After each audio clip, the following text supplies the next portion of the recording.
We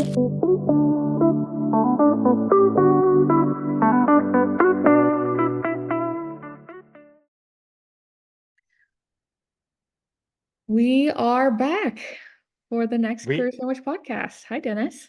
Hello, Shelby. How you doing? I'm excited. I'm excited to stay a little bit on this back to school vibe. I'm still got some of those vibes from Savannah getting back at it. So she's still feeling good about school. I'm feeling good about the new routine. So yeah. Good, good.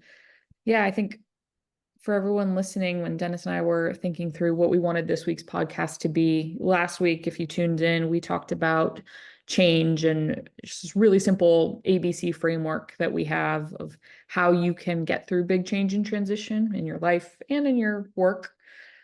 And we thought about this week and we had some original thoughts about how we wanted to spend the time today, but then in kind of us chatting through the state of people, where are folks at, Mhm. really drawing on all the conversations you and I both, Dennis, have had in the last few weeks. People are still really trying to figure out how to get through things. Yeah. There's a Yep. lot going on, unfortunately, we're still seeing it in the news and on LinkedIn. People's Yep. roles are getting eliminated, big strategy changes happening at the top of organizations have downstream impacts on people. Back to school, to your point, is still very much a thing.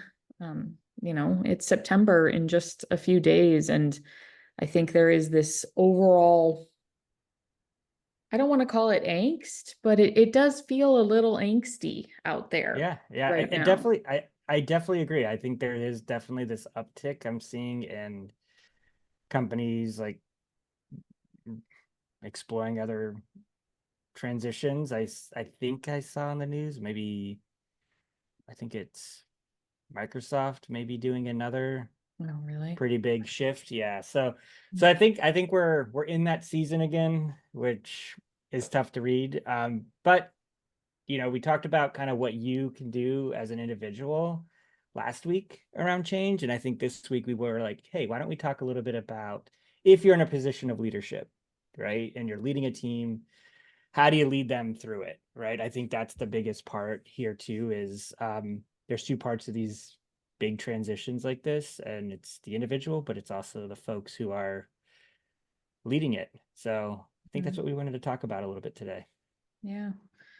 Yeah, well, not so for anyone who listened in last week, this idea of ABCs of change, RA at Career Sandwich is acknowledge that change is happening. And it's true here in the sense of if you're a leader or whether it's a team lead, an executive at a company, or even just a cultural leader, like a culture carrier within your organization and someone that people go to kind of act as a North Star, you can Yep. still definitely use these three things that we're about to share to help push people in the right direction when change is abundant.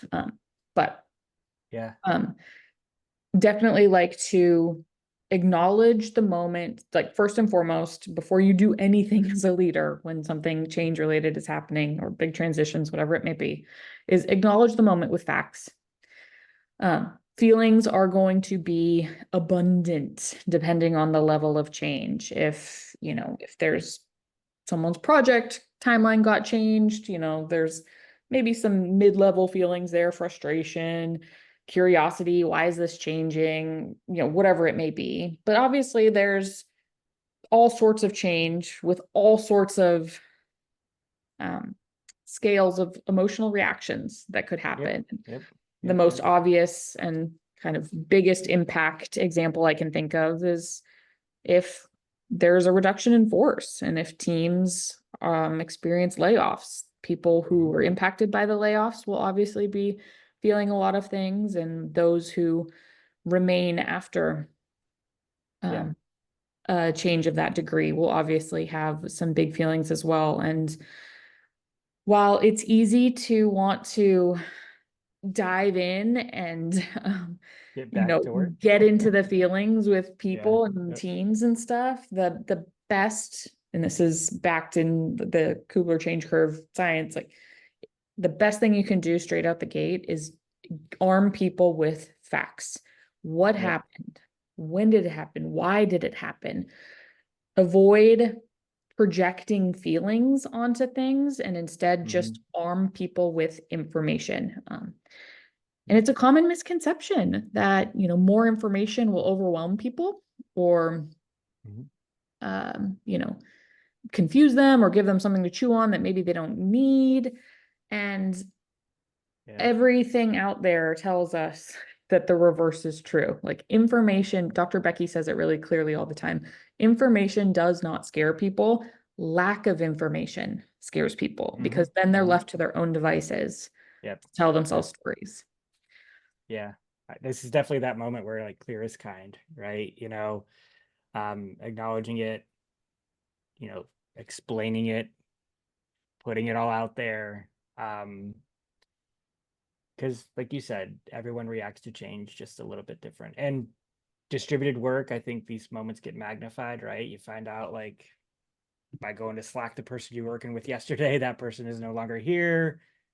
What happened? Like it's a little bit easier to discover these things, a little bit more bottoms up than perhaps traditionally like tops down, right? So I also loved your note at the top of this where like everybody has an opportunity to help lead through change. This isn't just the responsibility of the company or the responsibility of the managers. It's like if you are that person who is seen as a leader to somebody else, right? Because you know all that stuff at times may not look like it is on paper, right? Like they had confiding in you for some particular reason.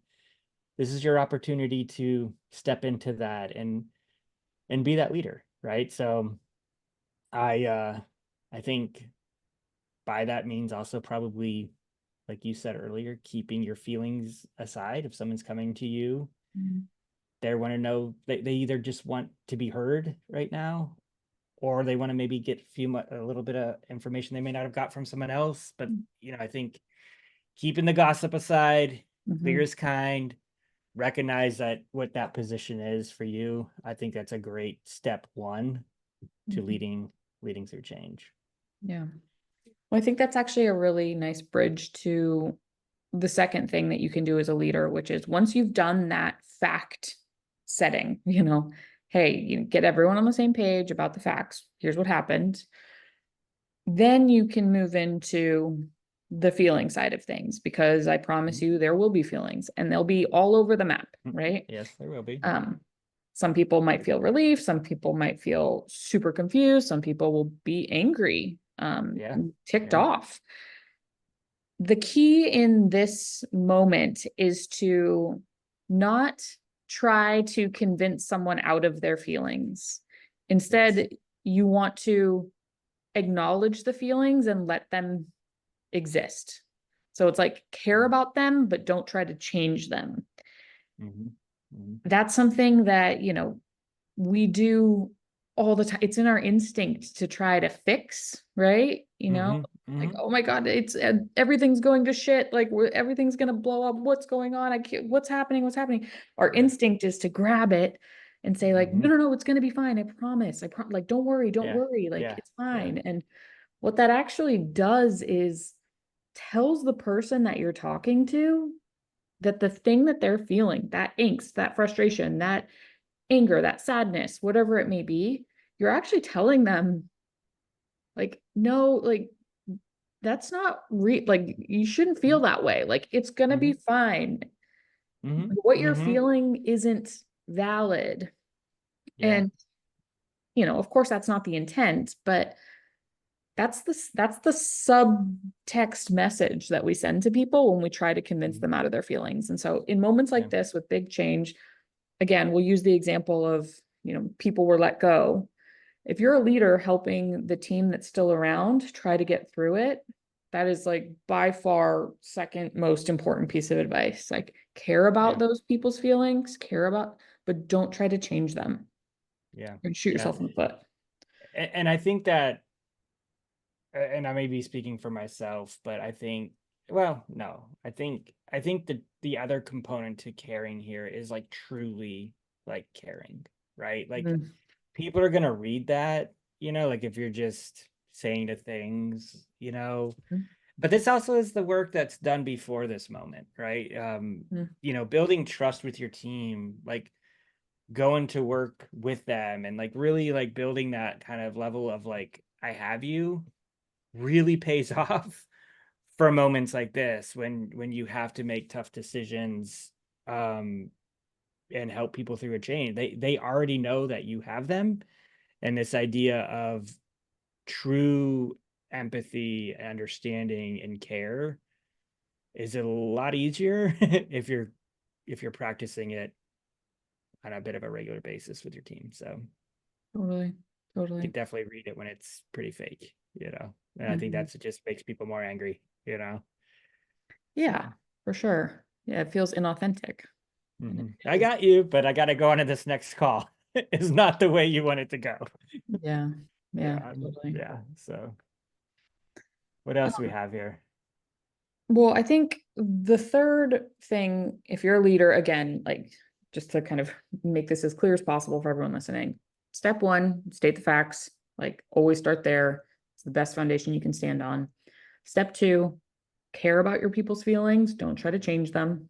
Like all you're going to do is create distance. You're going to make them feel like their feelings aren't valid, or you're trying to convince them out of something that they're going through. Never a good Yep. look. Don't recommend it.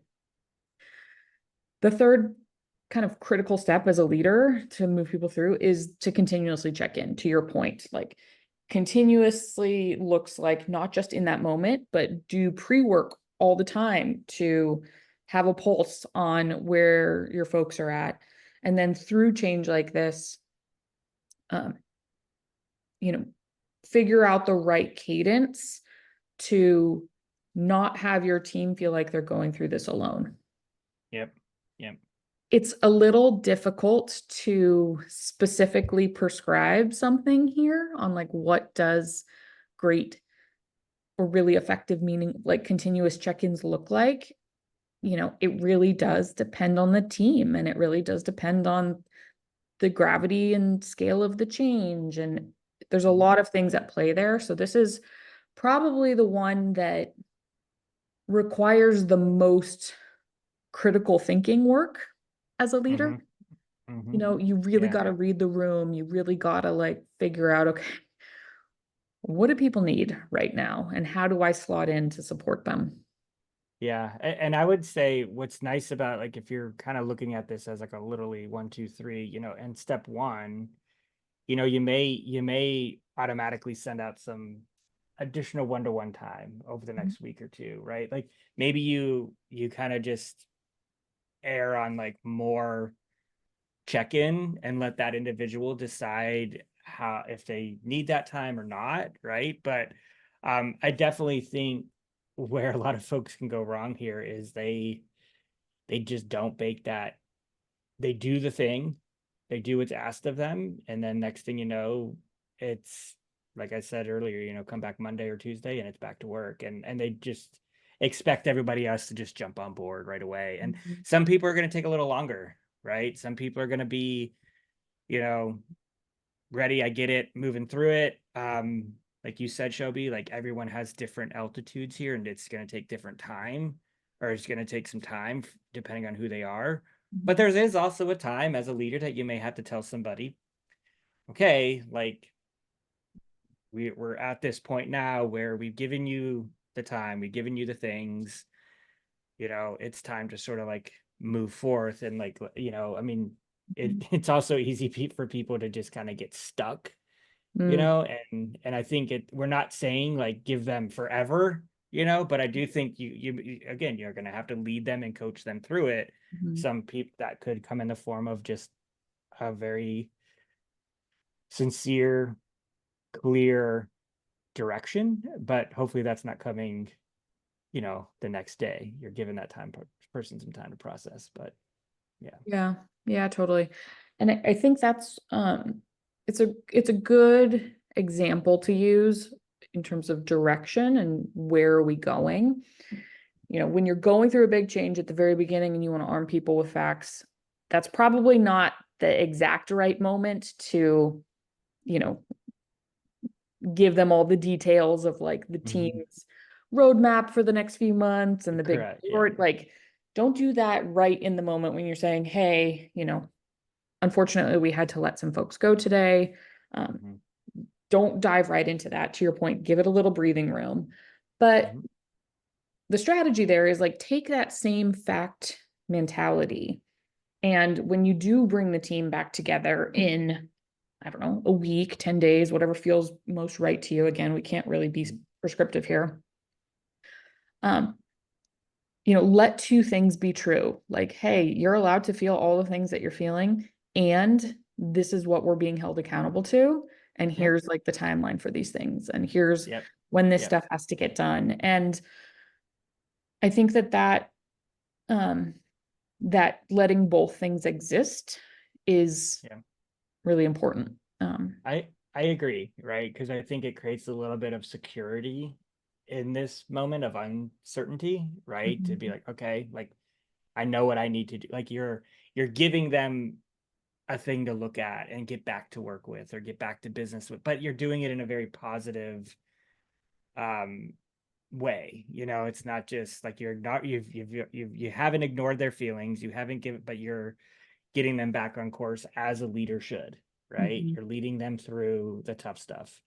Mhm. um I love it. What are what are some other things that we talked about, kind of putting some extra one-to-ones on time, Mhm. on the schedule for folks. I also think, try to be there to get as many questions prepped as you can so that you have the answers in that moment of number two, when like people are kind of like asking you like, well, what about this? What about that? To your point, like clarity is good. It's not going to feel good to just, well, I Mhm. don't know. We haven't really gotten there. Mhm. um, and I think sometimes not having the answer is okay. You could say, well, I don't have that answer, but I'm going to go get it, Mhm. and I will get you. And that promise of getting that answer for someone is closing that loop, I think, is incredibly important, right? Yep. Because again, like you said, that level of uncertainty, that angst, like it shows that person that you care about them in this moment, and that question's important to you. Mhm. I'm gonna go get it and get you what you need. Mhm. And that kind of continues to set the tone that for when you get to 3 and you're doing your check-ins, and like you said, okay, here's what's next, we're going to band together. Like they already see you as that person who's going to lead them through it. Yeah. So Yeah. I love that example because I think the big takeaway from that is, as a leader moving through your team through change, don't ever feel like you need to fake your way and mm-hmm. say that like all the answers and you've got it all Yeah. covered. Yeah. I can promise you that is a recipe for disaster. Like, don't Yeah. do it. It is, to your point, it is 100% okay to not know something in the moment, Mm-hmm. but it's how you show up in that not knowing, right? That Mm-hmm. sets the Yes. tone for how your team moves through the change. If your team comes to you like, let's say, some team in your organization got impacted by layoffs. Let's say maybe a few people on your own team got impacted, and perhaps those decisions were made a few levels higher than you. And maybe you Mm-hmm. didn't know that was happening until that morning, Mm-hmm. like the Mm-hmm. moment of. Yeah. You're very likely going through your own set of emotions. You're probably Yes. confused. If I was in that position, I'd probably be pissed off. Just, name the thing. Like, Yeah. all fair, all valid. Yep. If you let those feelings come to the surface and set the tone for how you interact with your team in that first 24, 48 hours, if your team's like, what is going on? What just happened? And if you show up with like, I don't know, Mm-hmm. I don't Mm-hmm. know either. Like, beats Yeah. me. Yeah. You would like, Yeah. that's a completely different thing than saying, I'm going to be honest, I didn't know that this was happening, but I'm sure that this is like the right people were in the room making these decisions. I'm going to go learn what I can and I'll report back. 100%. And it changes you from being a reactionary person meeting the team in the chaos to instead being like a sturdy leader. Yeah. Yeah. And it's okay to not know the answer. Yeah. Yeah. Yeah. That was so well done. I mean, I'm thinking of, I mean, yeah, I'm revisiting like moments, right, in my career where like you could tell that person's solution was to try to get in the emotions with us. And I'm just like, that's not helping us at all. Now I lose all trust in you because now you don't know what you're doing and we don't know, we're just going to be swimming here for the next 6 weeks or whatever, until the next directive comes, right? Versus like seizing that opportunity to actually step up and, you said, acknowledge it, but then go get the facts and keep Yeah. leading them through the change. I love it. I love that. That's great. Nice. I think Anything else you'd add here in the spirit of us? I Yeah. mean, I could talk about this stuff forever. Yeah. Getting through change is one of my most favorite ways to support people. But I think in this case, I think we should probably just wrap it, right? Like keep Yeah. it I simple. agree. If you're going through change of any kind, again, whether you're a people manager or not, you can take these things and bring them to your work every day. It's not Yeah. just applicable to layoffs and reductions in force. It's project changes or priority changes or team change, whatever it may be. Just stick to Yeah. this framework as a way to keep you on track. And yeah. I love it. I agree. I think these are the three critical things, and I know we'll make this available for everybody. If you're not subscribed to the BLT, you should be. That is where we kind of send this stuff out. We kind of recap our episodes with the link to the video and other resources. So I would encourage you to do that. But this is great. I think it was a nice way to kind of like wrap up this idea of change and transition. And I'm looking forward to the next one, Shelby. Me too. Awesome. Awesome. Cool. Thanks, everybody. Later.